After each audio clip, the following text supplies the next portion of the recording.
เตียนใจที่จุดไว้นะหูบในหลวง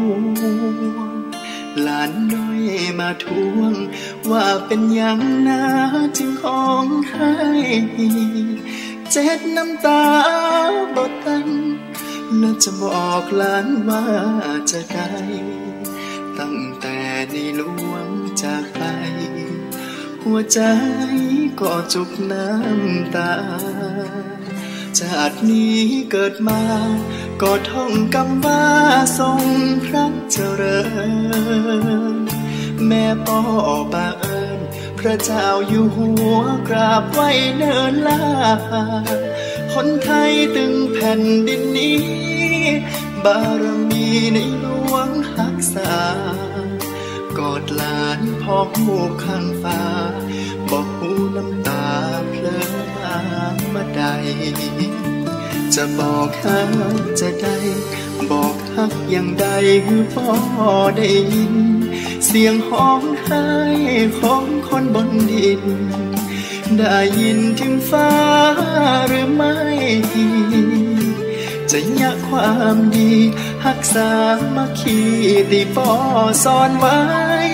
เป็นวิธีบอกฮักส่งไป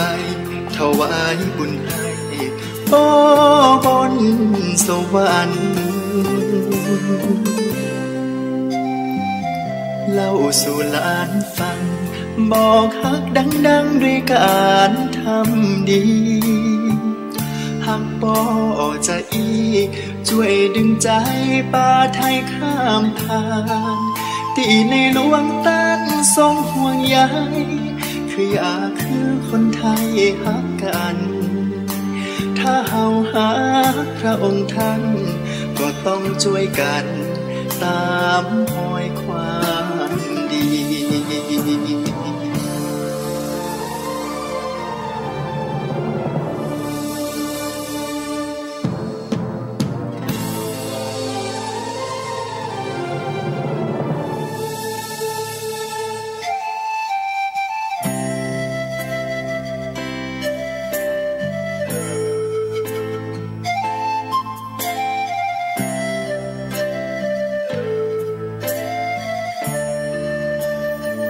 จะบอกฮักจะได้บอกฮักอย่างใดคือพ่อได้ยินเสียงห้องไห้ของคนบนดินได้ยินถึงฟ้าหรือไม่จะยะความดีรักษามาคีที่พ่อสอนไว้เป็นวิธีบอกฮักส่งไปถวายบุญให้พ่อบนสวรรค์เล่าสู่หลานฟังบอกฮักดังๆด้วยการทำดีฮักพ่อจะอีช่วยดึงใจป้าไทยข้ามทางที่ในหลวงตั้งทรงห่วงใยคืออยากคือคนไทยฮักกันถ้าเฮาหาพระองค์ท่านก็ต้องช่วยกัน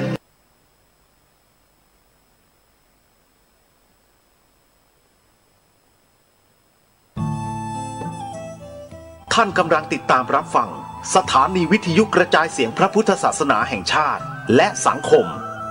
คลื่นเพื่อการศึกษาพระพุทธศาสนาและวัฒนธรรมระบบ FM 104.5 เมกะเฮิรตซ์รายการต่อไปเป็นรายการศึกษาธรรมนำสุขดำเนินรายการโดยพันเอกตนัสเดชะ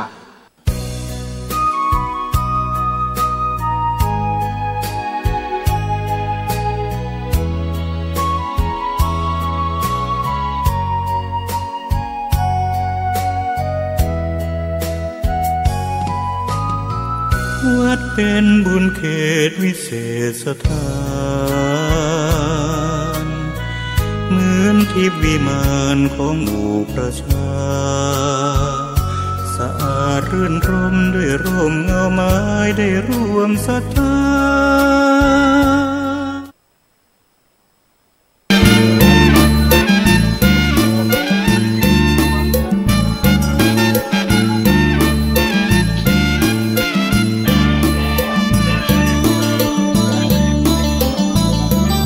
ท่านฟังขึ้นเราครับเจริญสัมมาสมาธิทั้ง8 ข้อนี้ท่านทรงชี้นำเรียนรู้แล้วปฏิบัติตามชีวิตงดงามดับความทุกข์เข็นตั้งใจและไม่โอนเอ็นหลงผิดกฎเกณฑ์นอกทางสายกลางอาจารย์สลับวาเด็กครับตัวอาจารย์มัชฌิมาปฏิปทา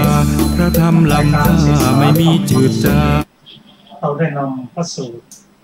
ที่ชื่อว่าอุปยสูตรมาศึกษากันต่อสักนิดหนึ่งก่อนที่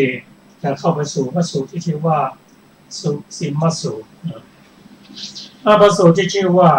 อุปยสูตรนั้นว่าด้วยสังขารเกิดเพราะหนีอวิชชาพระพุทธเจ้าพระองค์ทรงเปรียบให้เห็นปฏิจจสมุปบาทง่ายขึ้นเมื่อลงกับว่าภิกษุทั้งหลายเมื่อมหาสมุทรน้ำเพิ่มขึ้นย่อมทำให้น้ำในแม่น้ำใหญ่เพิ่มขึ้นเมื่อน้ำในแม่น้ำใหญ่เพิ่มขึ้นย่อมทำให้น้ำในแม่น้ำน้อยขึ้นเพิ่มขึ้นเมื่อแม่น้ำน้อยเพิ่มขึ้นย่อมทำให้บึงใหญ่มีน้ำเพิ่มขึ้นเมื่อน้ำบึงใหญ่มีน้ำเพิ่มขึ้นย่อมทำให้บึงน้อยเพิ่มขึ้นฉันใดก็ดีที่สุดทั้งหลายเมื่ออวิชชาเกิดย่อมทำให้สังขารเกิดเมื่อสังขารเกิดย่อมทำให้วิญญาณเกิดเมื่อวิญญาณเกิดย่อมทำให้นามและรูปเกิดเมื่อนามรูปเกิดย่อมทำให้สลายตนะเกิดเมื่อสลายตนะเกิดย่อมทำให้ผัสสะเกิดเมื่อผัสสะเกิดย่อมทำให้เวทนาเกิดเมื่อเวทนาเกิดย่อมทำให้ตัณหาเกิดเมื่อตัณหาเกิดย่อมทำให้อุปทานเกิดเมื่ออุปทานเกิดย่อมทำให้ภพเกิดเมื่อภพเกิดย่อมทำให้ชาติเกิดเมื่อชาติเกิดย่อมทำให้ชรามรณะเกิดขึ้นฉันนั้นเหมือนกันก็ทำให้เราได้เข้าใจปฏิจจสมุปบาทได้ง่ายขึ้นต่อการอุปมาอุปไมยของพระพุทธเจ้าเปรียบอวิชชาเหมือนกับน้ำในมหาสมุทรพอน้ำในมหาสมุทรมากขึ้นก็ย่อมทำให้แม่น้ำใหญ่แม่น้ำน้อยบึงใหญ่บึงน้อยน้ำก็เพิ่มขึ้นว่าไปก็เหมือนกับน้ำทะเลขึ้นนั่นแหละบางทีน้ำทะเลกับน้ำเค็มเนี่ยก็พาเข้าไปสู่ในเรือกในสวนเหมือนกันกับอวิชชาเป็นแหล่งใหญ่ทีเดียวเพราะอวิชชาเป็นปัจจัยจึงทำให้เกิดสังขารเพราะสังขารเป็นปัจจัยทำให้เกิดวิญญาณเพราะวิญญาณเป็นปัจจัยทำให้เกิดนามรูปเพราะนามรูปเป็นปัจจัยจึงทำให้เกิดสลายตนะสลายตนะเป็นปัจจัยที่ทำให้เกิดผัสสะผัสสะเป็นปัจจัยทำให้เกิดเวทนาเวทนาเป็นปัจจัยให้เกิดตัณหาตัณหาเป็นปัจจัยทำให้เกิดอุปทานอุปทานเป็นปัจจัยทำให้เกิดภพภพเป็นปัจจัยให้เกิดชาติเพราะชาติเป็นปัจจัยที่ทำให้เกิดชรามรณะความทุกข์ต่างๆก็เกิดขึ้นโดยประการฉะนี้ครับเราจะมาเริ่มต้นด้วยพระสูตรใหม่ที่ชื่อว่าสุสิมสูตรขอเชิญอาจารย์ศิลปะสวัสดีค่ะท่านผู้ฟังทุกท่านสุสิมสูตรว่าด้วยการหลุดพ้นด้วยปัญญาข้าพเจ้าได้สดับมาอย่างนี้สมัยหนึ่งพระผู้มีพระภาคเจ้าประทับอยู่ณพระเชตวันอารามของท่านอนาถบิณฑิกะเศรษฐีกรุงสาวัตถี สมัยนั้นแลพระผู้มีพระภาคเจ้าอันเทวดาและมนุษย์ทั้งมวลสักการะเคารพนับถือบูชายำเกรงทรงได้จีวรบิณฑบาตเสนาสนะและเภสัชบริขารเป็นปัจจัยแก่คนไข้แม้ภิกษุสงฆ์อันเทวดาและมนุษย์ทั้งมวลก็สักการะเคารพนับถือบูชายำเกรง ได้จีวรบิณฑบาตเสนาสนะและเภสัชบริขารเป็นปัจจัยแก่คนไข้แต่พวกปริพาชกเดียรถีอื่นอันเทวดาและมนุษย์ทั้งมวลไม่สักการะไม่เคารพไม่นับถือไม่บูชาไม่ยำเกรงไม่ได้จีวรบิณฑบาตเสนาสนะและเภสัชบริขารเป็นปัจจัยแก่คนไข้สมัยนั้นแลสุสีมาปริพาชกอาศัยอยู่ณกรุงราชคฤห์กับปริพาชกบริษัทเป็นอันมากครั้งนั้นแลบริษัทของสุสีมาปริพาชกได้กล่าวกับสุสีมาปริพาชกว่ามาเถิดท่านสุสีมาท่านจงประพฤติพรหมจรรย์ในสำนักของพระสมณโคดมท่านเรียนธรรมแล้วพึงบอกข้าพเจ้าทั้งหลายพวกข้าพเจ้าเรียนธรรมนั้นแล้วจักกล่าวแก่คฤหัสถ์ทั้งหลายเมื่อเป็นเช่นนี้แม้พวกเราก็จักมีเทวดาและมนุษย์ทั้งปวงมนุษย์ทั้งมวลสักการะเคารพนับถือบูชายำเกรงจักได้จีวรบิณฑบาตเสนาสนะและเภสัชบริขารเป็นปัจจัยแก่คนไข้สุสีมาปริพาชกยอมรับคำบริษัทของตนแล้วเข้าไปหาท่านพระอานนท์ถึงที่อยู่ครั้นเข้าไปหาแล้วได้ปราศัยกับท่านพระอานนท์ครั้นผ่านการปราศัยพอให้ระลึกถึงกันไปแล้วจึงนั่งณที่ควรส่วนข้างหนึ่งครั้นสุสีมาปริพาชกนั่งเรียบร้อยแล้วได้กล่าวกับท่านพระอานนท์ว่าท่านพระอานนท์ผมปรารถนาจะประพฤติพรหมจรรย์ในธรรมวินัยนี้ครั้งนั้นแลท่านอานนท์ท่านพระอานนท์พาสุสีมาปริพาชกเข้าไปเฝ้าพระผู้มีพระภาคเจ้าถึงที่ประทับถวายอภิวาทพระผู้มีพระภาคเจ้าแล้วจึงนั่งณที่ควรส่วนข้างหนึ่งครั้นท่านพระอานนท์นั่งเรียบร้อยแล้วได้กราบทูลพระผู้มีพระภาคเจ้าว่าพระพุทธเจ้าข้าสุสีมาปริพาชกผู้นี้กล่าวอย่างนี้ว่าท่านพระอานนท์ผมปรารถนาจะประพฤติพรหมจรรย์ในธรรมวินัยนี้พระผู้มีพระภาคเจ้าตรัสว่าอานนท์ถ้าอย่างนั้นเธอจงให้สุสีมาปริพาชกบวชสุสีมาปริพาชกได้บรรพชาอุปสมบทในสำนักของพระผู้มีพระภาคเจ้าสมัยนั้นแลได้ยินว่าภิกษุเป็นอันมากอวดอ้างพระอรหัตผลในสำนักพระผู้มีพระภาคเจ้าว่าข้าพระองค์ทั้งหลายรู้ชัดว่าชาติสิ้นแล้วพรหมจรรย์อยู่จบแล้วกิจที่ควรทำเสร็จแล้วกิจอื่นเพื่อความเป็นอย่างนี้มิได้มีท่านสุสีมาได้ฟังมาว่าภิกษุเป็นอันมากอวดอ้างพระอรหัตผลในสำนักพระผู้มีพระภาคเจ้าว่าถ้าพระองค์ทั้งหลายรู้ชัดว่าชาติสิ้นแล้วพรหมจรรย์อยู่จบแล้วกิจที่ควรทำเสร็จแล้วกิจอื่นเพื่อความเป็นอย่างนี้มิได้มีทันใดนั้นเองท่านสุสีมาก็เข้าไปหาภิกษุเหล่านั้นถึงที่อยู่ได้ปราศัยกับภิกษุเหล่านั้นครั้นผ่านการปราศัยพอให้ระลึกถึงกันแล้วจึงนั่งณที่ควรส่วนข้างหนึ่งครั้นท่านสุสีมานั่งเรียบร้อยแล้วได้กล่าวกับภิกษุเหล่านั้นว่าได้ยินว่าท่านทั้งหลายอวดอ้างพระอรหัตผลในสำนักพระผู้มีพระภาคเจ้าว่าข้าพระองค์ทั้งหลายรู้ชัดว่าชาติสิ้นแล้วพรหมจรรย์อยู่จบแล้วกิจที่ควรทำเสร็จแล้วกิจอื่นเพื่อความเป็นอย่างนี้มิได้มีดังนี้จริงหรือภิกษุทั้งหลายกล่าวว่าจริงอย่างนั้นท่านผู้มีอายุท่านสุสีมะกล่าวว่าดูก่อนท่านผู้มีอายุทั้งหลายพวกท่านรู้อยู่เห็นอยู่อย่างนี้ย่อมบรรลุอิทธิวิธีหลายประการคือคนเดียวเป็นหลายคนก็ได้หลายคนเป็นคนเดียวก็ได้ทำให้ปรากฏก็ได้ทำให้หายไปก็ได้ทะลุฝากำแพงภูเขาไปได้ไม่ติดขัดเหมือนไปในที่ว่างก็ได้ผุดขึ้นดำลงในแผ่นดินเหมือนในน้ำก็ได้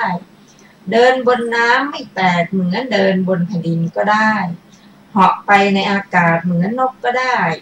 ลูบคลำพระจันทร์พระอาทิตย์ซึ่งมีฤทธิ์มีอานุภาพมากด้วยฝ่ามือก็ได้ ใช้อำนาจทางกายไปตลอดพรหมโลกก็ได้บ้างหรือหนอภิกษุตอบหาเป็นเช่นนั้นหาเป็นอย่างนั้นไม่ท่านผู้มีอายุท่านสุสีมะกล่าวว่าดูก่อนท่านผู้มีอายุทั้งหลายพวกท่านรู้อยู่เห็นอยู่อย่างนี้ย่อมได้ยินเสียงสองชนิดคือเสียงทิพย์และเสียงมนุษย์ทั้งที่อยู่ไกลและใกล้ด้วยทิพยโสตธาตุอันบริสุทธิ์ล่วงโสตของมนุษย์บ้างหรือหนอภิกษุตอบว่าหาเป็นเช่นนั้นไม่ท่านผู้มีอายุท่านสุสีมะกล่าวว่าดูก่อนท่านผู้มีอายุทั้งหลายพวกท่านรู้อยู่เห็นอยู่อย่างนี้ย่อมกำหนดรู้ใจของสัตว์อื่นของบุคคลอื่นได้ด้วยใจคือจิตมีราคะก็รู้ว่ามีจิตก็รู้ว่าจิตมีราคะหรือจิตปราศจากราคะก็รู้ว่าจิตปราศจากราคะจิตมีโทสะก็รู้ว่าจิตมีโทสะหรือจิตปราศจากโทสะก็รู้ว่าจิตปราศจากโทสะจิตมีโมหะก็รู้ว่าจิตมีโมหะหรือจิตปราศจากโมหะก็รู้ว่าจิตปราศจากโมหะจิตหดหู่ก็รู้ว่าจิตหดหู่หรือจิตฟุ้งซ่านก็รู้ว่าจิตฟุ้งซ่านจิตเป็นมหรคตก็รู้ว่าจิตเป็นมหรคตหรือจิตไม่เป็นมหรคตก็รู้ว่าจิตไม่เป็นมหรคต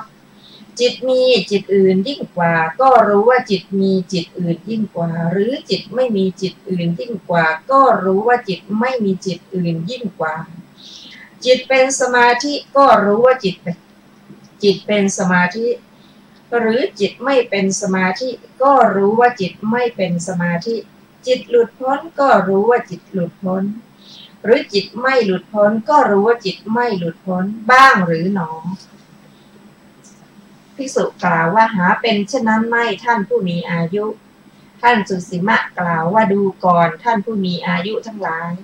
พวกท่านรู้อยู่เห็นอยู่อย่างนี้ย่อมระลึกถึงชาติก่อนได้เป็นอันมากคือระลึกได้ชาติหนึ่งบ้างสองชาติบ้างสามชาติบ้างสี่ชาติบ้างห้าชาติบ้าง10ชาติบ้าง20ชาติบ้าง30ชาติบ้าง40ชาติบ้าง50ชาติบ้าง100ชาติบ้างพันชาติบ้างแสนชาติบ้างตลอดสังวัฏกับเป็นอันมากบ้างตลอดวิวัฏกับเป็นอันมากบ้างตลอดสังวัฏกับวิวัฏกับเป็นอันมากบ้างในภพโน้นเรามีชื่ออย่างนั้นมีโคตรอย่างนั้นมีผิวพรรณอย่างนั้นมีอาหารอย่างนั้นเสวยสุขและทุกข์อย่างนั้นมีกำหนดอายุเพียงเท่านั้นครั้นจุติจากภพนั้นแล้วได้ไปเกิดในภพโน้นในภพนั้นเรามีชื่ออย่างนั้นมีโคตรอย่างนั้นมีผิวพรรณอย่างนั้นมีอาหารอย่างนั้นเสวยสุขและทุกข์อย่างนั้นมีกำหนดอายุเพียงเท่านั้นครั้นจุติจากภพนั้นแล้วมาเกิดในภพนี้ย่อมระลึกถึงชาติก่อนได้เป็นอันมากพร้อมทั้งอาการพร้อมทั้งอุเทศด้วยประการชนี้บ้างหรือหนอภิกษุตอบว่าหาเป็นเช่นนั้นไม่ท่านผู้มีอายุสุสีมะกล่าวว่าดูก่อนท่านผู้มีอายุทั้งหลายพวกท่านรู้อยู่เห็นอยู่อย่างนี้ย่อมเห็นอยู่หมู่สัตว์ที่กำลังจุติกำลังอุปัตเลวประณีตมีผิวพรรณดีมีผิวพรรณสามได้ดีตกยากด้วยทิพยจักษุอันบริสุทธิ์ล่วงจักษุของมนุษย์ย่อมรู้ชัดซึ่งหมู่สัตว์ผู้เป็นไปตามกรรมว่าท่านผู้เจริญทั้งหลายสัตว์เหล่านี้ประกอบด้วยกายทุจริตวจีทุจริตมโนทุจริตติเตียนพระอริยเจ้าเป็นมิจฉาทิฏฐิยึดถือการกระทำด้วยอำนาจมิจฉาทิฏฐิเมื่อตายเพราะกายแตกดับไปก็เข้าถึงอบายทุกขติวินิบาตนรกท่านผู้เจริญทั้งหลายส่วนสัตว์เหล่านั้นประกอบด้วยกายสุจริตวจีสุจริตมโนสุจริตไม่ติเตียนพระอริยเจ้า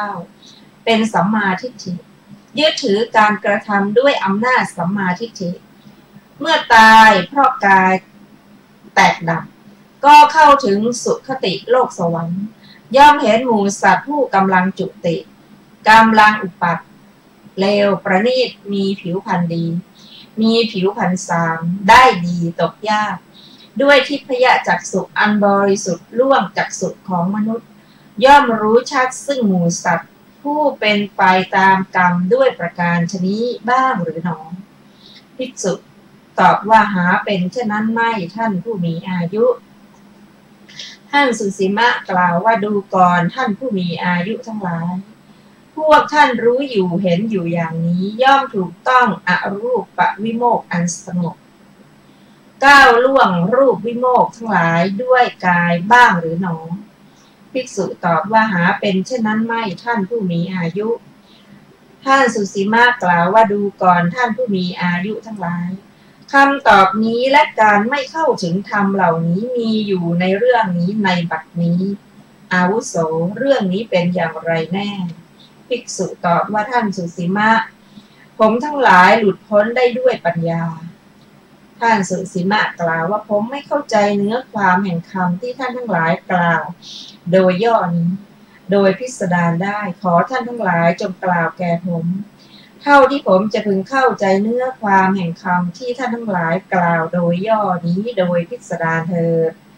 ภิกษุตอบว่าท่านสุสีมะท่านพึงเข้าใจหรือไม่เข้าใจก็ตามแต่ผมทั้งหลายก็หลุดพ้นได้ด้วยปัญญาครั้งนั้นแลท่านสุสีมะลุกจากอาสนะแล้วเข้าไปเฝ้าพระผู้มีพระภาคเจ้าถึงที่ประทับถวายบังคมพระผู้มีพระภาคเจ้าแล้วนั่งณที่ควรส่วนข้างหนึ่งครั้นท่านสุสีมะนั่งเรียบร้อยแล้วกราบทูลถ้อยคำที่สนทนากับภิกษุเหล่านั้นทั้งหมดแด่พระผู้มีพระภาคเจ้าว่าด้วยธรรมทิฏฐิญาณพระผู้มีพระภาคเจ้าตรัสว่าสุสีมะธรรมทิฏฐิญาณเกิดก่อนญาณในพระนิพพานเกิดภายหลังพระสุสีมะกราบทูลว่าพระพุทธเจ้าข้าพระองค์ไม่เข้าใจเนื้อความแห่งคำที่พระองค์ตรัสไว้โดยย่อนี้โดยพิสดารได้ขอพระผู้มีพระภาคเจ้าจงตรัสแก่ข้าพระองค์เท่าที่ข้าพระองค์จะพึงเข้าใจเนื้อความแห่งพระดำรัสที่พระองค์ตรัสโดยย่อนี้โดยพิสดารเถิดพระพุทธเจ้าดูก่อนสุสีมะเธอจะเข้าใจหรือไม่เข้าใจก็ตามโดยแท้จริงแล้วธรรมทิฏฐิญาณเกิดก่อนญาณในพระนิพพานเกิดทีหลังสุสีมะเธอจะเข้าใจความข้อนั้นอย่างไรรูปเที่ยงหรือไม่สุสีมะตอบว่าไม่เที่ยงพระเจ้าค่ะพระผู้มีพระภาคเจ้าก็สิ่งใดไม่เที่ยงสิ่งนั้นเป็นทุกข์หรือเป็นสุขเล่าสุสีมะตอบว่าเป็นทุกข์พระเจ้าค่ะพระผู้มีพระภาคเจ้าก็สิ่งใดไม่เที่ยงเป็นทุกข์มีความแปรปรวนเป็นธรรมดาสมควรแล้วหรือหนอที่จะเห็นตามสิ่งนั้นว่านั่นของเราเป็นนั่นเป็นตัวตนของเราท่านสุสีมะตอบว่าข้อนี้ไม่สมควรพระเจ้าค่ะพระพุทธเจ้าเวทนาเที่ยงหรือไม่เที่ยงสุสีมะตอบว่าไม่เที่ยงพระเจ้าค่ะพระพุทธเจ้าก็สิ่งใดไม่เที่ยงสิ่งนั้นเป็นทุกข์หรือเป็นสุขเล่าสุสีมะเป็นทุกข์พระเจ้าค่ะพระพุทธเจ้าก็สิ่งใดไม่เที่ยงเป็นทุกข์มีความแปรปรวนเป็นธรรมดาสมควรหรือหนอที่จะตามเห็นสิ่งนั้นว่านั่นของเราเป็นนั่นเป็นตัวตนของเราสุสีมะตอบว่าข้อนี้ไม่สมควรพระเจ้าค่ะพระพุทธเจ้าถามว่าสัญญาเที่ยงหรือไม่สุสีมะตอบว่าไม่เที่ยงพระเจ้าค่ะพระพุทธเจ้ากล่าวว่าก็สิ่งใดไม่เที่ยงสิ่งนั้นเป็นทุกข์หรือเป็นสุขเล่าสุสีมะตอบว่าเป็นทุกข์พระเจ้าค่ะพระพุทธเจ้าก็สิ่งใดไม่เที่ยงเป็นทุกข์มีความแปรปรวนเป็นธรรมดาสมควรหรือหนอที่จะตามเห็นสิ่งนั้นว่านั่นของเราเราเป็นนั่นเป็นตัวตนของเราสุสีมะตอบว่าข้อนี้ไม่สมควรพระเจ้าค่ะพระพุทธเจ้าสังขารทั้งหลายเที่ยงหรือไม่หนอสุสีมะตอบว่าไม่เที่ยงพระเจ้าค่ะพระพุทธเจ้าก็สิ่งใดไม่เที่ยงสิ่งนั้นเป็นทุกข์หรือเป็นสุขเล่า สุสีมาตอบว่าเป็นทุกข์พระเจ้าข้าพระพุทธเจ้าก็สิ่งใดไม่เที่ยงเป็นทุกข์มีความแปรปรวนเป็นธรรมดาสมควรหรือหนอที่จะตามเห็นสิ่งนั้นว่านั่นของเรานั่นของเราเราเป็นนั่นเป็นตัวตนของเราท่านสุสีมาตอบว่าข้อนี้ไม่สมควรพระเจ้าข้าพระพุทธเจ้าถามว่าวิญญาณเที่ยงหรือไม่เที่ยงพระสุสีมาตอบว่าไม่เที่ยงพระเจ้าข้าพระพุทธเจ้ากล่าวว่าก็สิ่งใดไม่เที่ยงสิ่งนั้นเป็นทุกข์หรือเป็นสุขเล่าท่านสุสีมาตอบว่าเป็นทุกข์พระเจ้าข้าพระพุทธเจ้าก็สิ่งใดไม่เที่ยงเป็นทุกข์มีความแปรปรวนเป็นธรรมดาสมควรหรือหนอที่จะตามเห็นสิ่งนั้นว่านั่นของเราเป็นนั่นเป็นตัวตนของเราท่านสุสีมาตอบว่าข้อนี้ไม่สมควรพระเจ้าข้าพระพุทธเจ้ากล่าวว่าดูก่อนสุสีมะเพราะเหตุนั้นแลรูปอย่างใดอย่างหนึ่งที่เป็นอดีตก็ดีอนาคตก็ดีปัจจุบันก็ดีภายในก็ดีภายนอกก็ดีหยาบก็ดีละเอียดก็ดีอยู่ในที่ไกลก็ดีอยู่ในที่ใกล้ก็ดีรูปทั้งหมดนั่นอันเธอพึงเห็นด้วยปัญญาอันชอบตามความเป็นจริงอย่างนี้ว่านั่นไม่ใช่เราไม่ใช่นั่นไม่ใช่ตัวตนของเราเวทนาอย่างใดอย่างหนึ่งที่เป็นอดีตก็ดีอนาคตก็ดีปัจจุบันก็ดีภายในก็ดีภายนอกก็ดีหยาบก็ดีละเอียดก็ดีเลวก็ดีประณีตก็ดีอยู่ในที่ไกลก็ดีในที่ใกล้ก็ดีเวทนาทั้งหมดนั่นอันเธอพึงเห็นด้วยปัญญาอันชอบตามความเป็นจริงอย่างนี้ว่านั่นไม่ใช่ของเราไม่เป็นนั่นไม่ใช่ตัวตนของเราสัญญาอย่างใดอย่างหนึ่งที่เป็นอดีตก็ดีอนาคตก็ดีปัจจุบันก็ดีภายในก็ดีภายนอกก็ดีหยาบก็ดีละเอียดก็ดีเลวก็ดีประณีตก็ดีอยู่ในที่ไกลก็ดีในที่ใกล้ก็ดีสัญญาทั้งหมดนั่นอันเธอพึงเห็นด้วยปัญญาอันชอบตามความเป็นจริงอย่างนี้ว่านั่นไม่ใช่ของเราไม่เป็นนั่นไม่ใช่ตัวตนของเราสังขารทั้งหลายอย่างใดอย่างหนึ่งที่เป็นอดีตก็ดีอนาคตก็ดีปัจจุบันก็ดีภายในก็ดีภายนอกก็ดีหยาบก็ดีละเอียดก็ดีเลวก็ดีประณีตก็ดีอยู่ในที่ไกลก็ดีในที่ใกล้ก็ดีสังขารทั้งหมดนั่นอันเธอพึงเห็นด้วยปัญญาอันชอบตามความเป็นจริงอย่างนี้ว่านั่นไม่ใช่ของเราไม่เป็นนั่นไม่ใช่ตัวตนของเราวิญญาณอย่างใดอย่างหนึ่งที่เป็นอดีตก็ดีอนาคตก็ดีปัจจุบันก็ดี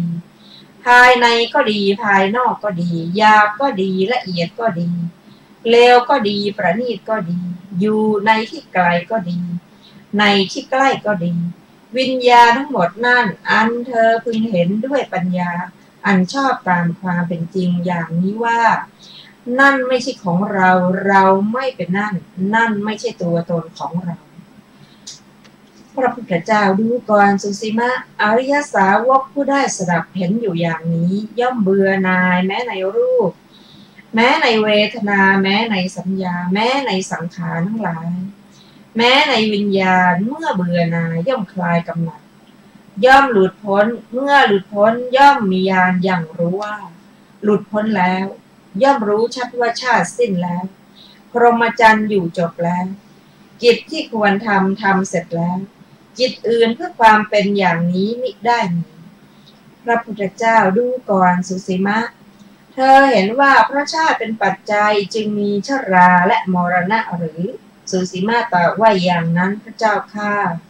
พระพุทธเจ้าสุสีมะเธอเห็นว่าเพราะภพเป็นปัจจัยจึงมีชาติหรือสุสีมะตอบว่าอย่างนั้นพระเจ้าข้าพระพุทธเจ้าสุสีมะเธอเห็นว่าเพราะอุปาทานเป็นปัจจัยจึงมีภพหรือสุสีมะตอบว่าอย่างนั้นพระเจ้าข้าพระพุทธเจ้าสุสีมะเธอเห็นว่าเพราะตัณหาเป็นปัจจัยจึงมีอุปาทานหรือสุสีมะตอบว่าอย่างนั้นพระเจ้าข้าพระพุทธเจ้า เพราะเวทนาเป็นปัจจัยจึงมีตัณหาเพราะผัสสะเป็นปัจจัยจึงมีเวทนาเพราะสลายตนะเป็นปัจจัยจึงมีผัสสะเพราะนามรูปเป็นปัจจัยจึงมีสลายตนะเพราะวิญญาณเป็นปัจจัยจึงมีนามรูปเพราะสังขารเป็นปัจจัยจึงมีวิญญาณสุสีมะเธอเห็นว่าพระอวิชชาเป็นปัจจัยจึงมีสังขารหรือสุสีมะตอบว่าอย่างนั้นพระเจ้าข้าพระพุทธเจ้าดูก่อนสุสีมะเธอเห็นว่าพระชาติดับชราและมรณะจึงดับหรือสุสีมะตอบว่าอย่างนั้นพระเจ้าข้าพระพุทธเจ้าสุสีมะเธอเห็นว่าพระภพดับชาติจึงดับหรือสุสีมะตอบว่าอย่างนั้นพระเจ้าข้าพระพุทธเจ้าพระอุปาทานดับภพจึงดับเพราะตัณหาดับอุปาทานจึงดับเพราะเวทนาดับตัณหาจึงดับเพราะผัสสะดับเวทนาจึงดับเพราะสลายตนะดับผัสสะจึงดับเพราะนามรูปดับสลายตนะจึงดับเพราะวิญญาณดับนามรูปจึงดับเพราะสังขารดับวิญญาณจึงดับเพราะอวิชชาดับสังขารจึงดับหรือสุสีมะตอบว่าอย่างนั้นพระเจ้าข้าพระพุทธเจ้าดูก่อนสุสีมะเธอรู้อยู่เห็นอยู่อย่างนี้ย่อมบรรลุอิทธิวิธีหลายประการคือคนเดียวเป็นหลายคนก็ได้หลายคนเป็นคนเดียวก็ได้ทำให้ปรากฏก็ได้ทำให้หายไปก็ได้ทะลุฝากำแพงภูเขาไปได้ไม่ติดขัดเหมือนไปในที่ว่างก็ได้ผุดขึ้นดำลงในแผ่นดินเหมือนในน้ำก็ได้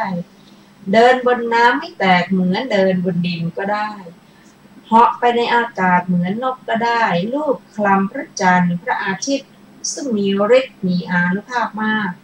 ด้วยฝ่ามือก็ได้ใช้อำนาจทางกายไปตลอดพรหมโลกก็ได้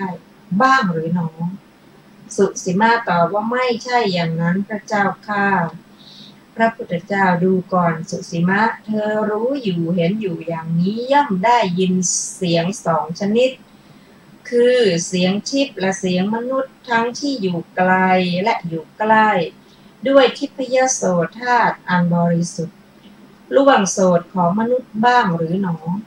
สุสีมะตอบว่าไม่ใช่อย่างนั้นพระเจ้าข้าพระพุทธเจ้าดูก่อนสุสีมะเธอรู้อยู่เห็นอยู่อย่างนี้ย่อมกำหนดรู้ใจของสัตว์อื่นของบุคคลอื่นได้ด้วยใจคือจิตมีราคะก็รู้ชัดว่าจิตมีราคะจิตไม่หลุดพ้นก็รู้ชัดว่าจิตไม่หลุดพ้นบ้างหรือหนอสุสีมะตอบว่าไม่ใช่อย่างนั้นพระเจ้าข้าพระพุทธเจ้าดูก่อนสุสีมะเธอรู้อยู่เห็นอยู่อย่างนี้ย่อมระลึกถึงชาติก่อนได้เป็นอันมากคือชาติหนึ่งบ้างและหลายๆชาติย่อมระลึกถึงชาติก่อนได้เป็นอันมากพร้อมทั้งอาการพร้อมทั้งอุเทศด้วยประการชนี้บ้างหรือหนอสุสีมะตอบว่าไม่ใช่อย่างนั้นพระเจ้าข้าพระพุทธเจ้าดูก่อนสุสีมะเธอรู้อยู่เห็นอยู่อย่างนี้ย่อมเห็นหมู่สัตว์ที่กำลังจุติด้วยทิพยจักษุอันบริสุทธิ์ล่วงจักษุของมนุษย์ย่อมรู้ชัดซึ่งหมู่สัตว์ผู้เป็นไปตามกรรมบ้างหรือหนอสุสีมะตอบว่าไม่ใช่อย่างนั้นพระเจ้าข้าพระพุทธเจ้าดูก่อนสุสีมะเธอรู้อยู่เห็นอยู่อย่างนี้ย่อมถูกต้องอรูปวิโมกข์อันสงบก้าวล่วงรูปวิโมกข์อันทั้งหลายด้วยกายบ้างหรือหนอสุสีมะตอบว่ามิใช่อย่างนั้นพระเจ้าข้าพระพุทธเจ้าดูก่อนสุสีมะคำตอบนี้และการไม่เข้าถึงธรรมเหล่านี้มีอยู่ในเรื่องนี้ในบัดนี้เรื่องนี้เป็นอย่างไรแน่ลำดับนั้นเองท่านสุสีมะหมอบลงแทบพระบาททั้งสองของพระผู้มีพระภาคเจ้าด้วยเสียงกล้าวได้กราบทูลพระผู้มีพระภาคเจ้าว่าพระพุทธเจ้าข้าโทษได้ตกถึงข้าพระองค์เท่าที่โง่เท่าที่หลงเท่าที่ไม่ฉลาดข้าพระองค์บวช ขโมยธรรมในธรรมวินัยที่พระองค์ตรัสดีแล้วอย่างนี้ขอพระผู้มีพระภาคเจ้าจงรับโทษไว้โดยความเป็นโทษเพื่อความสำรวมต่อไปของข้าพระองค์ด้วยเถิดพระเจ้าข้าพ ระพุทธเจ้าเอาเถิดสุสีมะโทษได้ตกถึงเธอเท่าที่โง่เท่าที่หลงเท่าที่ไม่ฉลาดเธอบวชขโมยธรรมและธรรมวินัยที่เรากล่าวดีแล้วอย่างนี้เปรียบเหมือนเจ้าหน้าที่จับโจรผู้ประพฤติผิดมาแสดงตัวแก่พระราชาแล้วกราบทูลว่าข้าแต่พระองค์ผู้สมมุติเทพโจรคนนี้ประพฤติผิดแด่พระองค์ขอพระองค์จงทรงลงอาญาตามที่พระองค์ทรงพระประสงค์แก่โจรคนนี้เถิดพระราชาพึงรับสั่งให้ลงโทษโจรนั้นอย่างนี้ว่าท่านทั้งหลายจงไปมัดบุรุษนี้ไพร่หลังให้มั่นด้วยเชือกที่เหนียวแล้วเอามีดโกนหัวเสียพาเที่ยวตระเวนตามถนนตามทางสี่แยกด้วยค้องด้วยกลองเล็กๆให้ออกทางประตูด้านทักษิณแล้วจงตัดศีรษะเสียข้างด้านทักษิณของเมืองราชบุรุษมัดโจรนั้นไพร่หลังอย่างมั่นคงด้วยเชือกที่เหนียวแล้วเอามีดโกนหัวพาเที่ยวตระเวนตามถนนตามทางสี่แยกด้วยค้องด้วยกลองเล็กๆพาออกจากประตูด้านทักษิณพึงตัดศีรษะเสียข้างด้านทักษิณของเมืองสุสีมะเธอจะสำคัญความข้อนั้นเป็นไฉนบุรุษนั้นต้องเสวยทุกข์และโทมนัสอันมีกรรมนั้นเป็นเหตุหรือหนอสุสีมะตอบว่าอย่างนั้นพระเจ้าข้าพระพุทธเจ้าดูก่อนสุสีมะบุรุษนั้นต้องเสวยทุกข์และโทมนัสอันมีกรรมนั้นเป็นเหตุแต่การบวชของเธอผู้ขโมยทำในธรรมวินัยที่ตถาคตกล่าวดีแล้วอย่างนี้ยังมีผลรุนแรงและเผ็ดร้อนกว่านั้นและยังเป็นไปเพื่อวินิบาตแต่เพราะเธอเห็นโทษโดยความเป็นโทษแล้วทำคืนตามธรรมเราจึงรับโทษนั้นของเธอผู้ใดเห็นโทษโดยความเป็นโทษแล้วทำคืนตามธรรมถึงความสำรวมต่อไปข้อนี้เป็นความเจริญในวินัยของพระอริยะจบสุสีมาสูตรที่10อัตถกถาต่ออัตถกถาสุสีมาสูตรที่10ในสุสีมาสูตรที่10มีวินิจฉัยดังต่อไปนี้บทว่าครุกโตความว่าเป็นอันเทวดาและมนุษย์กระทำให้หนักด้วยจิตเหมือนฉัตรหินบทว่ามานิโตได้แก่อันเขาประพฤติรักใคร่ด้วยใจบทว่าปูชิโตได้แก่อันเขาบูชาด้วยการบูชาด้วยปัจจัยสี่บทว่าอปจิตโตได้แก่อันเขายำเกรงด้วยการประพฤติอ่อนน้อมจริงอยู่มนุษย์ทั้งหลายเห็นพระศาสดาแล้วย่อมลงจากคอช้างเป็นต้นถวายทางลดผ้าจากจะงอยบ่าลุกจากอาสนะถวายบังคมดังกล่าวมานี้ชื่อว่าเป็นผู้อันมนุษย์เท่านั้นยำเกรงแล้วบทว่าสุสิโมได้แก่บัณฑิตปริภาชกผู้ฉลาดในเวทางผู้มีชื่ออย่างนั้นบทว่าเอหิตังวังเอหิตวังความว่าปริภาชกเหล่านั้นได้มีความคิดอย่างนี้ว่าพระสมณโคดมอาศัยชาติและโคตเป็นต้นถึงความเป็นผู้เลิศด้วยลาภก็หาไม่ที่แท้ทรงเป็นยอดกวีผู้คัมภีร์คำร้อยกรองประทานแก่พระสาวกพระทรงเป็นยอดกวีพระสาวกเหล่านั้นเรียนคัมภีร์นั้นหน่อยหนึ่งแล้วกล่าวคำเป็นต้นว่าอุปนิสินนะกะกถาบ้างอนุโมทนาบ้างสรพัญญาบ้างแก่อุปถากทั้งหลายอุปถากเหล่านั้นก็น้อมนำลากเข้าไปถ้าพวกเราพึงรู้อย่างละหน่อยอย่างละหน่อยจากสิ่งที่พระสมณโคดมรู้เราพึงใส่ลัทธิของตนในคัมภีร์นั้นกล่าวแก่อุปถากทั้งหลายต่อแต่นั้นเราพึงเห็นเราพึงเป็นผู้มีลาภมากกว่าสาวกเหล่านั้นใครเล่าจากบวชในสำนักพระสมณโคดมแล้วสามารถเรียนได้ฉับพลันทีเดียวปริภาชกเหล่านั้นคิดอย่างนี้เห็นว่าสุสีมะเป็นผู้ฉลาดจึงเข้าไปหาแล้วกล่าวอย่างนั้นบทว่าเยนายัสมาอานันโทเตนุปะสังกมิถามว่าเพราะเหตุไร สุสีมาปาริภาชกจึงเข้าไปหาได้ยินว่าสุสีมาปาริภาชกมีความคิดอย่างนี้ว่าเราไปสำนักใครหนอจึงจักสามารถได้ทำโดยฉับพลันแต่นั้นจึงคิดว่าพระสมณโคดมผู้มากด้วยอำนาจคือความเคารพผู้ประกอบเนืองซึ่งความนิยมใครไม่อาจจะเข้าเฝ้าในเวลาอันไม่สมควรแม้ชนเหล่าอื่นอันเป็นอันมากมีกษัตริย์เป็นต้นย่อมเข้าเฝ้าพระสมณโคดมในสมัยแม้นั้นใครก็ไม่อาจจะเข้าเฝ้าได้แม้บรรดาพระสาวกของพระองค์พระสารีบุตรผู้มีปัญญามากทรงตั้งไว้ในเอตทัคคะในวิปัสสนาลักขณะพระมหาโมคคัลลานะทรงตั้งไว้ในเอตทัคคะในสมาธิลักษณะพระมหากัสสปะทรงตั้งไว้ในเอตทัคคะฝ่ายทรงไว้ซึ่งธุดมคคุณพระอนุรุตทรงตั้งไว้ในเอตทัคคะฝ่ายมีจักษุทิพย์พระปุณณมันตานีบุตรทรงตั้งไว้ในเอตทัคคะฝ่ายพระธรรมกถึกพระอุบาลีเถระทรงตั้งไว้ในเอตทัคคะฝ่ายทรงไว้ซึ่งพระวินัยส่วนพระอานนท์ผู้นี้เป็นพระหูสูตรทรงพระไตรปิฎกแม้พระศาสดาก็ทรงนำเทศนาที่ตรัสแล้วในที่นั้นๆมาตรัสแก่พระอานนท์นั้นอีกทรงตั้งไว้ในเอตทัคคะ5ตำแหน่งท่านได้พร8ประการประกอบด้วยอัจฉริยะอัปภูตธรรม4ประการเราเข้าไปหาท่านจักสามารถได้ทำโดยฉับพลันฉะนั้นสุสีมาปาริภาชกจึงเข้าไปหาท่านพระอานนท์ถึงที่อยู่บทว่าเยนะภควาเตนุปะสังกมิความว่าถามว่าเพราะเหตุไรจึงนำเข้าไปหาตอบว่าได้ยินว่าพระอานนท์ได้มีความคิดอย่างนี้ว่า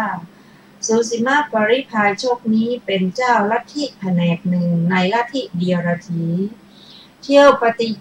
ญาณว่าเราเป็นศาสดาขั้นบวชแล้วแม้เมื่อไม่ได้คำสอนก็ยังพยายามทั้งเราก็ไม่รู้ว่าอัธยาศัยของท่านพระศาสดาจักทรงทราบฉะนั้นจึงพาท่านเข้าไปเฝ้าพระผู้มีพระภาคเจ้าถึงที่ประทับบทว่าเตนะหานันทสุสิมังปัปพาเฉทะความว่าได้ยินว่าพระศาสดามีพระดำริว่าปริภาชกนี้เที่ยวปฏิญาณในลัทธิของเดียรถีว่าเราเป็นศาสดาเจ้าลัทธิแผนกหนึ่งได้ยินว่าท่านกล่าวว่าเราปรารถนาจะประพฤติมรรคพรหมจรรย์ในศาสนานี้ถ้าเลื่อมใสในเราในสาวกของเราหรือเลื่อมใสในธรรมกถาของเราหรือของสาวกของเราครั้นทรงทราบว่าท่านไม่มีความเลื่อมใสแม้ในฐานะเดียวทรงตรวจดูว่าผู้นี้บวชด้วยตั้งใจว่าจะขโมยธรรมในศาสนาของเราดังนั้นการมาของเขาจึงไม่บริสุทธิ์ผลสำเร็จเป็นเช่นไรนั้นทรงทราบว่าถึงท่านจะบวชด้วยตั้งใจว่าจะขโมยธรรมก็จริงถึงอย่างนั้นท่านพยายาม 2-3 วันเท่านั้นก็จะบรรลุพระอรหันต์จึงตรัสว่าเตนะหานันทสุสิมังปัปพาเฉทะเทถะดังนี้บทว่าอัญญาพยากตาโหติความว่าได้ยินว่าภิกษุเหล่านั้นเรียนพระกรรมฐานในสำนักพระศาสดาอยู่จำพรรษาตลอดไตรมาสเพียรพยายามอยู่ได้บรรลุพระอรหันต์ภายในไตรมาสนั่นเองภิกษุเหล่านั้นคิดว่าเราจะกราบทูลคุณที่ตนได้แล้วแด่พระศาสดาทำปริสุทธปวารณาแล้วเก็บงำเสนาสนะมาเฝ้าพระศาสดากราบทูลคุณที่ตนได้ซึ่งท่านหมายเอาคำที่กล่าวไว้แล้วนั้นก็บทว่าอัญญาเป็นชื่อของพระอรหันต์บทว่าพยากตาแปลว่ากราบทูลแล้วบทว่าอัสโสสิความว่าได้ยินว่าท่านเงี่ยโสดลงสดับไปยังที่ภิกษุเหล่านั้นอยู่ประสงค์จะฟังถ้อยคำนั้นๆจึงเข้าไปหาภิกษุเหล่านั้นถึงที่อยู่ถามว่าเข้าไปทำไม ได้ยินว่าท่านสดับเรื่องนั้นแล้วจึงคิดดังนี้ว่าขึ้นชื่อว่าพระอรหัตผลเป็นปริมาณในพระศาสนานี้ชะรอยว่ากำมือคือความรู้ของพระอาจารย์จักเป็นสาระเพราะฉะนั้นจึงเข้าไปหาบทว่าอเนกวิหิตังแปลว่ามีหลายอย่างบทว่าอิทธิวิทังได้แก่ส่วนแห่งฤทธิ์ด้วยบทว่าอวีภาวังติโรภาวังท่านถามว่าพวกท่านสามารถทำสิ่งที่ปรากฏให้หายไปหรือหายตัวทำสิ่งที่หายไปให้ปรากฏได้หรือคือปรากฏตัวบทว่าติโรกุทังแปลว่านอกฝาแม้ภายนอกภูเขาก็ในยะนี้แหละบทว่าอุมมุชะนิมมุชังแปลว่าผุดขึ้นและดำลงบทว่าปุลุลังเกนะแปลว่าด้วยการนั่งขัดสมาธิด้วยบทว่ากรรมฐะท่านถามว่าผู้ท่านสามารถที่จะนั่งหรือยึดเอาได้หรือบทว่าปักขีสัพพุโนแปลว่านอกที่มีปีกในข้อนี้มีความสังเขปเพียงเท่านี้ส่วนพาพิสดารพึงทราบนัยยะแห่งการพรรณนาอิทธิวิทยานี้และทิพยโสตเป็นต้นนอกจากนี้โดยนัยยะที่กล่าวแล้วในคัมภีร์วิสุทธิมรรคบทว่าสันตาวิโมกขาความว่าอารูปวิโมกข์ชื่อว่าสงบเพราะสงบองค์และเพราะสงบอารมณ์บทว่ากายเยนะถูกสิตวาได้แก่ถูกต้องคือได้ด้วยนามกายด้วยคำว่าปัญญาวิมุตตาโขมยังอาวุโสท่านแสดงว่าอาวุโสพวกเราเป็นผู้เพ่งฌานเป็นสุกะวิปัสสกะหลุดพ้นด้วยสักว่าปัญญาเท่านั้นถามว่าเพราะเหตุไรภิกษุเหล่านั้นจึงกล่าวอย่างนี้ว่าอาชานยาสิวาตวังอาวุโสสุสิมะณวาตวังอาชานยาสิดังนี้เล่ากันมาว่าภิกษุเหล่านั้นได้มีความคิดอย่างนี้ว่าพวกเราไม่สามารถจะยึดอัธยาศัยของสุสิมาภิกษุนี้กล่าวได้สุสิมาภิกษุนี้ถามพระทศพลอีกจึงจักหมดความสงสัยบทว่าธรรมัตถิติญาณังได้แก่วิปัสสนาญาณวิปัสสนาญาณนั้นเกิดขึ้นก่อนบทว่านิพพานังญาณังได้แก่มรรคญาณที่เป็นไปในที่สุดแห่งวิปัสสนาที่เคยประพฤติมรรคญาณนั้นเกิดขึ้นภายหลังฉะนั้นพระผู้มีพระภาคเจ้าจึงตรัสอย่างนั้นถามว่าเพราะเหตุไรท่านจึงกล่าวว่าอาชานยาสิวาเป็นต้นแก้ว่าเพื่อแสดงการเกิดขึ้นแห่งญาณอย่างนี้แม้เว้นสมาธิความจริงพระผู้มีพระภาคเจ้าตรัสอธิบายไว้ดังนี้ว่า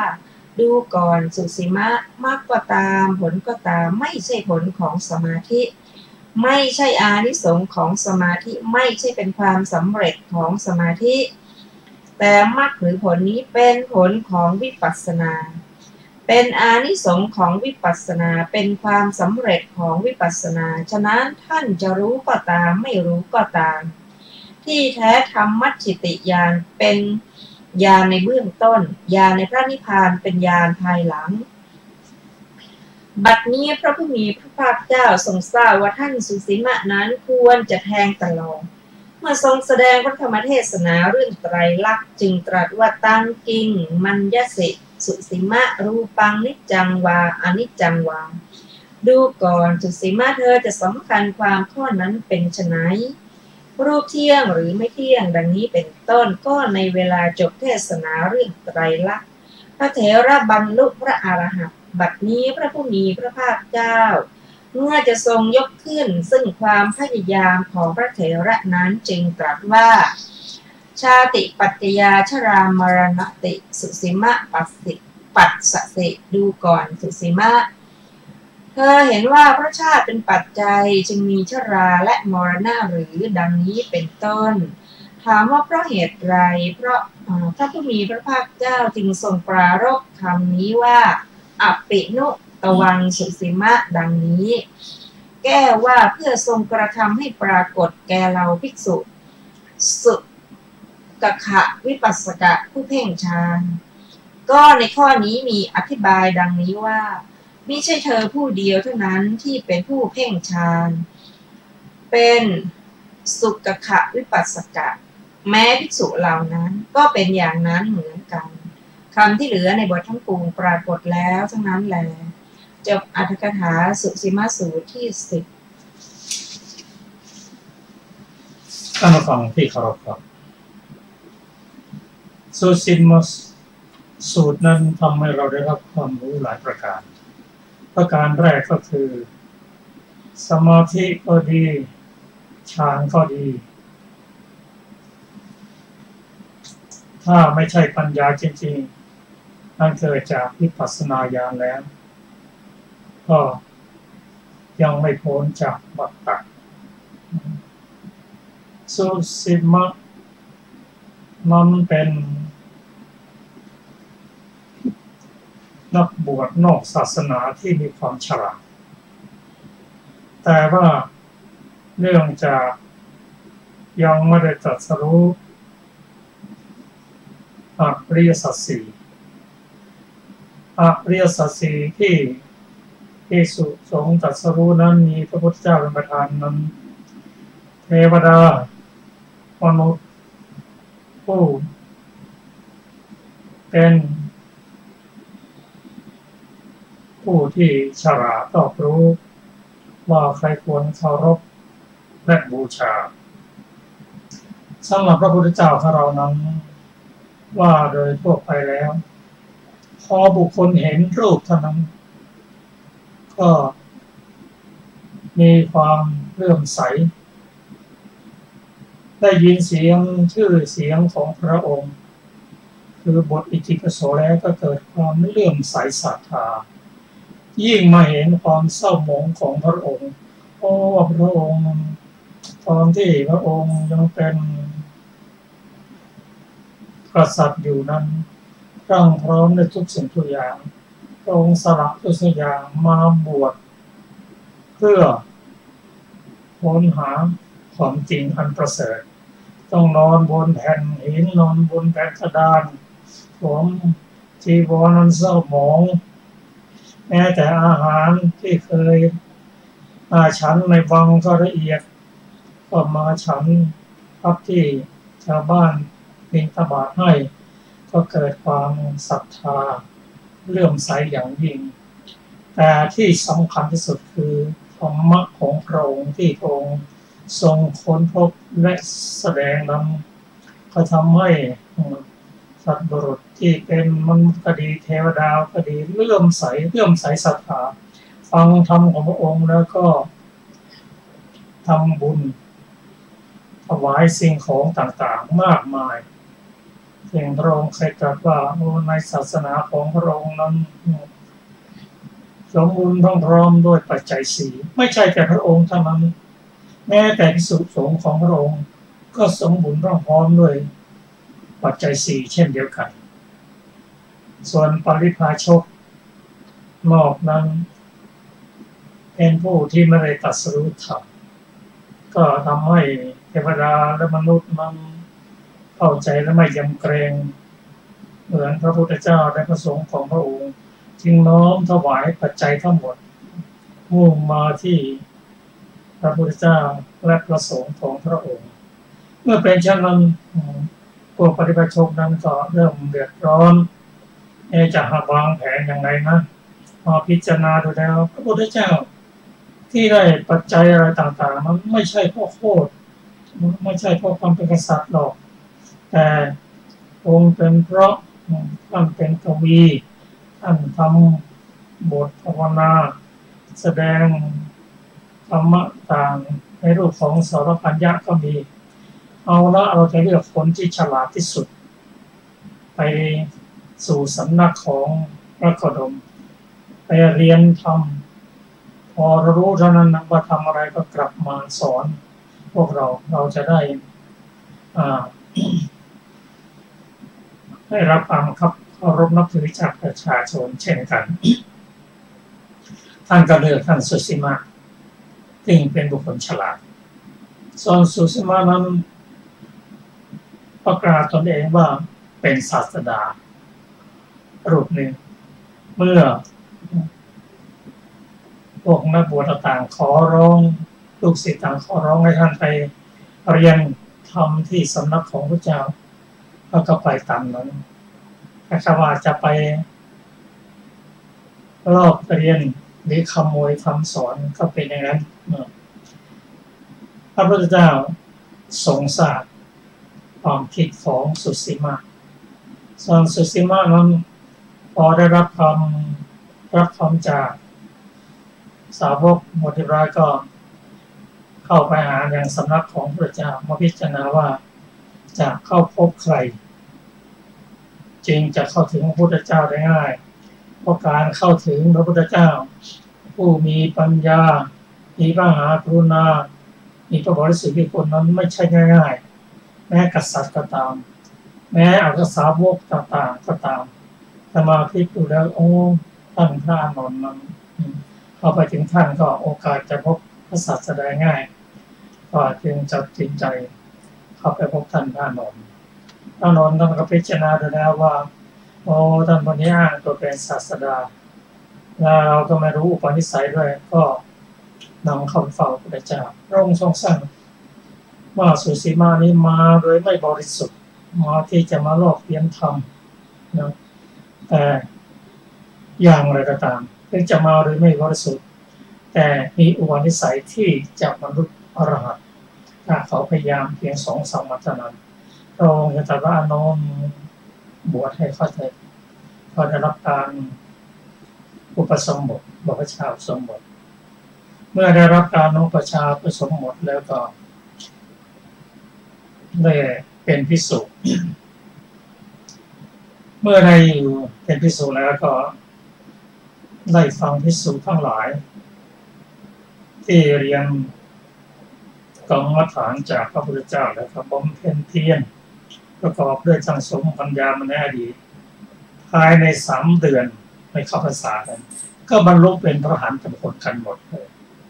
เมื่อเป็นอย่างนั้นก็ออกพรรษาก็จะไปเฝ้าพระพุทธเจ้าและทรงตรัสทูลว่ากิจต่าง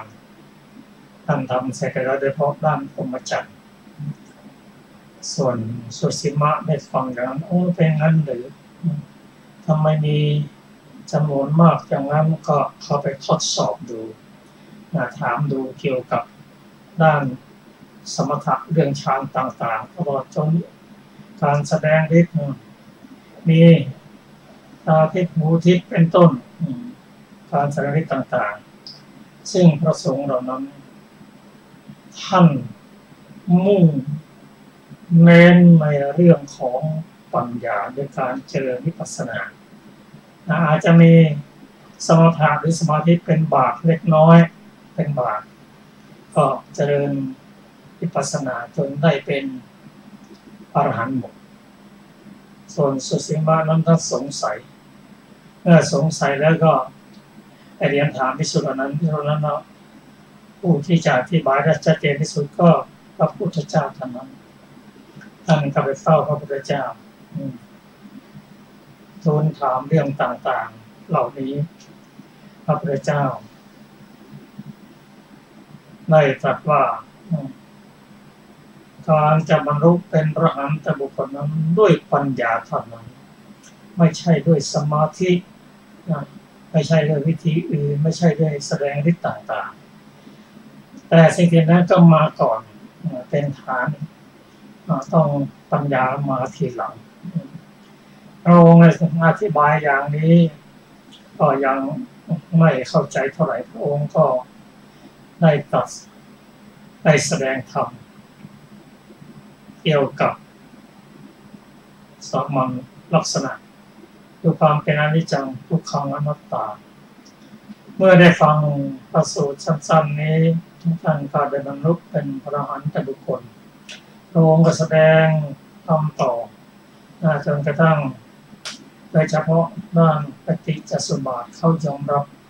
ว่าที่เข้ามาบวชนั้น ไม่ได้มาบวชบริสุทธิ์ก็ขอโทษพระพุทธเจ้าครับท่านผู้ฟังที่เคารพครับมารายละเอียดของสุสีมสุจารเราจะได้ศึกษากันในวันศุกร์หน้าสำหรับวันนี้สวัสดีครับ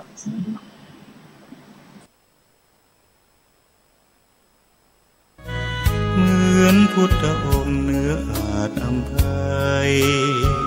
แต่ทำจุนเจือเพื่อเราพ้องปัดป้องปวงไทยขอน้อมดวงใจกราบไหว้วันพระวัดเล็กหรือใหญ่นั้นไม่สำคัญ